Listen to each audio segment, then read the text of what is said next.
Alright, at this step I've rinsed out the gas tank with a little mild detergent and dumped it into my kitchen sink. Next I will refill the gas tank with hot water again to rinse out any remaining soap residue, and then I'll take her back out to the garage and blow some air through it and get it dried out so we're ready to apply the red coat. Here I've taped off where the gas leaves the tank and the return line holes so that I'm able to fill the tank with water. What I'm doing here is I'm filling the tank one more time with hot water to rinse out any remaining soap residue that was used to remove what might be left of gas or the oil mix that was in the tank or any of the rust remover that I used vinegar, white vinegar. I had it in here for about a week.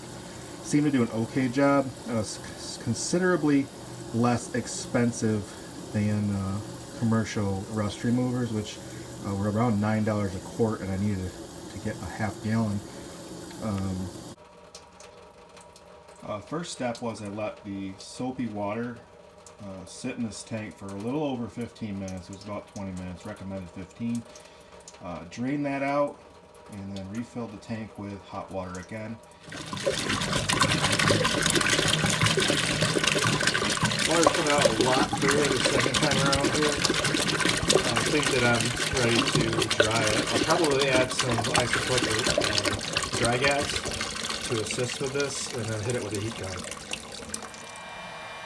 Alright, now I'm back in the garage. I've got the tank cleaned out and I'm going to run my heat gun probably about 3 or 4 minutes on and then off, just so I don't burn the gun up, and also so I don't get the tank too hot. I've got the gasoline fuel line in and return line holes down to help it drain, to help the gravity help me clean this thing out and get it dry quicker. Alright, my indication of whether or not this tank is dry is there's no condensation or moisture coming out of the tank now. It was steaming up the stove pretty good when it was blowing the hot air out. I think we're good now. Not getting any more moisture coming out of this. So what I'm going to do now is I'm going to let this set and come to room temperature because it's a little hot right now, and then we'll reread the instructions on the red coat to make sure that we are following them as instructed. Alright, now the tank is as dry as I think it's going to get. Most of the debris, 99.9%, is out of it. And now I'm pouring the red coat into the tank, and then I have to evenly coat the tank. It involves rolling it to cover every surface, and I'm going to tape this last hole so that it ain't sloshing out. And then you can actually recover what's not used back into the can to reuse it later. This is Gorilla Tape, way better than the duct tape I was using earlier. And what I did here is I actually threaded back in the fuel line and return line, and on the back side of that I put a really short piece of gas line and threaded a couple of bolts in there to keep the red coat from spilling out.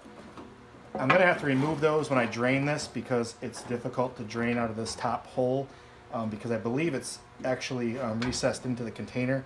I wasn't able to drain the tank completely through the fuel fill hole. So these will have to come out. What I hope to do is unthread these when I'm finished and clean the threads out carefully with either a Q-tip or a towel. I haven't gotten that far, so we'll see what happens.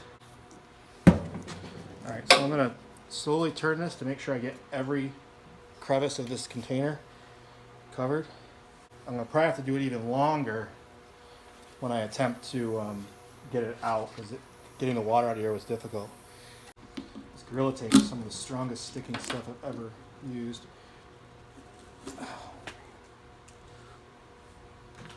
Alright, so tanks appears to be coated really well inside actually. I don't hear a lot of sloshing inside of here, so I don't imagine there's a lot left. And I do assume I'm going to spill some, so I've got these towels here.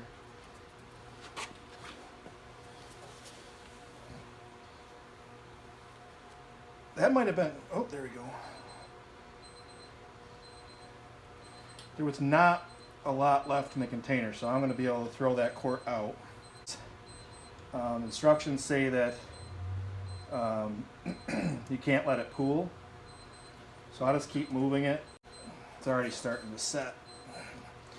You're not supposed to shake it, you're only supposed to roll it.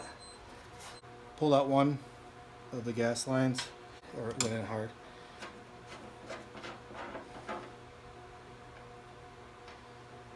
So there's a second. See how much easier it comes out of those lines? There's definitely some recess to that. Alright, so that took probably all of 5 to 10 minutes before it stopped coming out, and I got probably a half of that quart back, so I was wrong about that. Got back a lot more than I expected.